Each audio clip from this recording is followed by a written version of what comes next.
All right, we're rolling again. Here I am, an old wingnut, as she is called by, or she was named by the previous owner, Frank Clark, out of Beatrice, Nebraska. Great guy. I bought this plane back in October of 2018. November 1 or 5 Foxtrot Zulu, squawk 0422.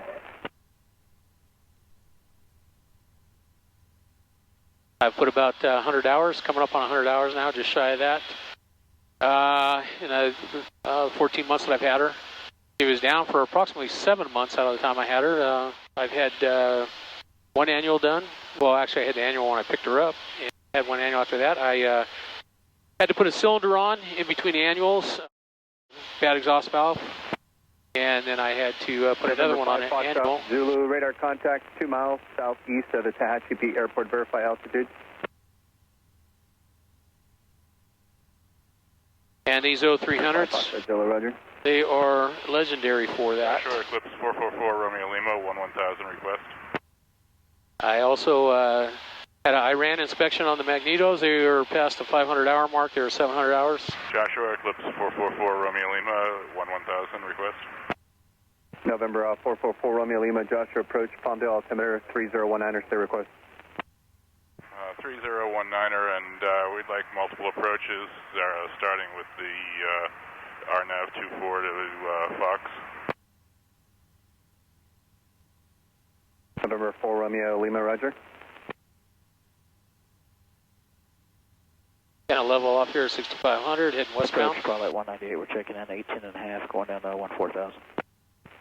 Eclipse Jet 4 Romeo Lima, descend and maintain 900,000. 90,000 for Romeo Lima. Actually, I think I'm going to descend down to about 4,500. Joshua approach, good morning. Descend via the Johnny 5 arrival, accept, maintain 8,000. All right. Little carb heat here. I'm going to go mixture rich. Accept altitude. Fuel selector on both. And start about a 500-foot movement. And I'm sorry, Twilight 198, you cut out a little bit. Descend via the Johnny 5 arrival, accept, maintain 8,000. All right, descend via Johnny 5, 8,000 on the altitude, though, for Twilight 198.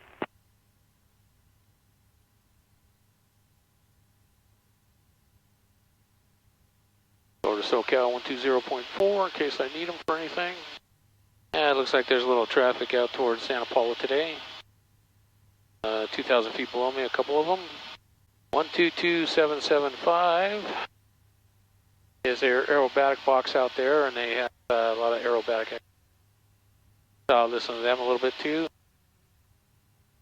Actually, that's one of the things I'm getting in this plane. February, about 6 weeks from now, to put a second comm radio in so I can monitor a couple frequencies at a time. Right now I have to switch over for ATIS if I'm getting flight following. I go through quite a few practice areas.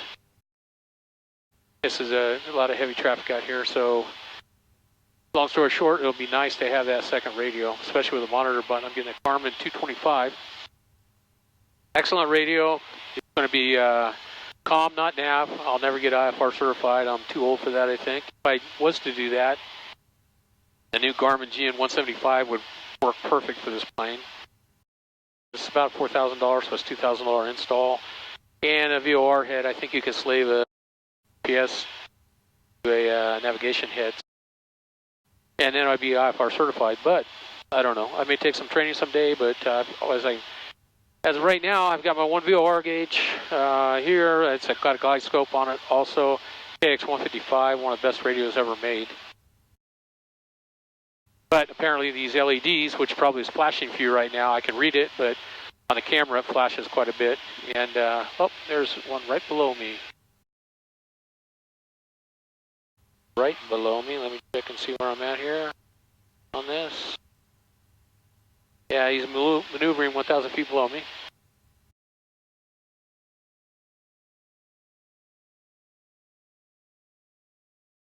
Great radio, but the LEDs go out on it, and then you have to, there he is, just off my left wing.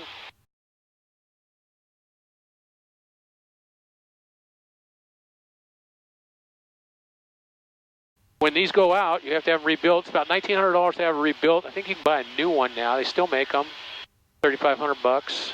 I think it might be the KX165. MTK makes a complete, just a straight drop-in for it. I've heard good and bad about them. They've got a good warranty though. It's like 2 years, but you have to send it back to them. I think they're out of Arizona. I don't know. I like the Bendix King stuff, but I really like the Garmin stuff, and that's what I would go with. So this plane, as I was saying, it's outfitted pretty good. It comes with an Apollo SL15, which basically is Garmin now, or I think Pacific Engineering, maybe. They were Garmin for a while. It's got a Narco 150 transponder. I purchased a Garmin 327 solid state. This has got a cathode tube. They burn out. But right now I've got the free flight ADS-B out, which came with it. It's a 987 system, not the 1030 I think it is. So I'm legal in the United States. I don't know if I'm legal in Canada. I don't believe so. They haven't changed that yet. They are talking about it, I believe. But the bottom line is so as of for right now, Narco, but I bought a 327 GTX. Somebody was upgrading their panel to 335 with the ADS-B out in the transponder. So I got a good deal on that. I got it on eBay for $600 with an 830 form. And High Desert Avionics in February is going to be putting in a solid state Garmin comm radio only. And then they're going to be putting in the transponder. And transponder will mate up with a free flight, be a really strong system. And I'm good to go. About the only other thing I want on this plane. 50 amp alternator to charge everything. Not a necessity. It's a want. It's not a need. Did you hear the 150 call into the box? What? This is a 4 Uniform Tango. We called earlier and you didn't answer. Did you not hear us? I didn't hear you guys. All right. Well, we're kind of like on the south side, but we'll move over to the north side. We're at 3,000 feet right now over by the landfill. First service shot out in 3 minutes, 4,000 below. Okay, there was a guy somewhere over by Tolan Park who wasn't on the radio, so we're over by the fish farm. All right. Yeah, I think that was Scott in 168. Was he out? Was he talking to you out here? I didn't hear him the whole time. And Santa Paula traffic, blue and white Cessna 172 Skyhawk. I'm coming from the east towards the west. I'm at 4,800 for 4,500. You got blue and white Cessna 150 north of the 126. We're going to be between 3,000 and 2,500 feet. All right, 93 uniform is blue and white Cessna, and you're going to be between 2,500 and 3,000. Are you going to Santa Paula? Negative. I was going to head out to the coast, but it's looking like it's a little bit fogged in out there, so I'm probably going to be turning around and head back to Whiteman. All righty.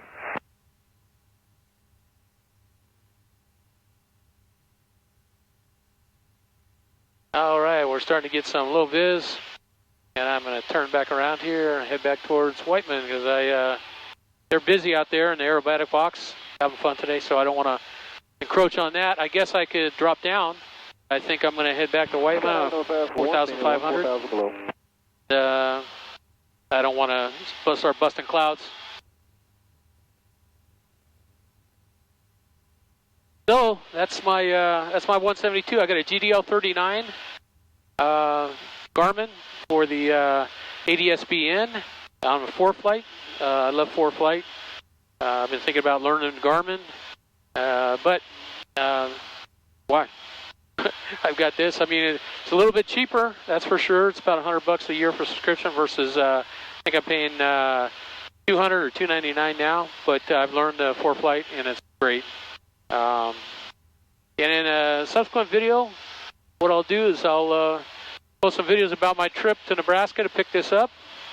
It took me 9 days to get back because of weather. I was in no hurry to go anywhere. And had a couple of scares there, but I tell you what, for the most part, it was a trip of a lifetime. And I got to thank my wife for sticking it out. She, I know she's a little worrisome about it because I hadn't flown in quite some time. Just got recurrent with basic med. That's a whole other story for another video. But right now, it's Cessna 172 pilot. It's all I need. It's all I want, and it gets me everywhere I want to go. It's a little underpowered, 145 horse on the 0300. But with 2 guys in it, some camping equipment, We're well under gross. We're probably about 2,200 with full tanks. It just you got to plan for density, altitude, and takeoff performance. But other than that, this thing is just running like a clock. I mean, I had a couple issues, like I said, a couple cylinders had to replace. So 300, that's the way it is. You got to aggressively lean on these things. In fact, you got to always be on top of it, which I am, like right now. And some really good information on running lean to peak, especially on Savvy Aviation, Mike Bush, AMP on the internet. If you're looking for great information on flying, general aviation, highly recommend Savvy Aviation, Mike Bush. Went to a seminar up at Liverpool this year, AOPA seminar, and got some really, really good information. So anyways, I'm going to sign off here. You guys have a good day, and we'll talk to you next time.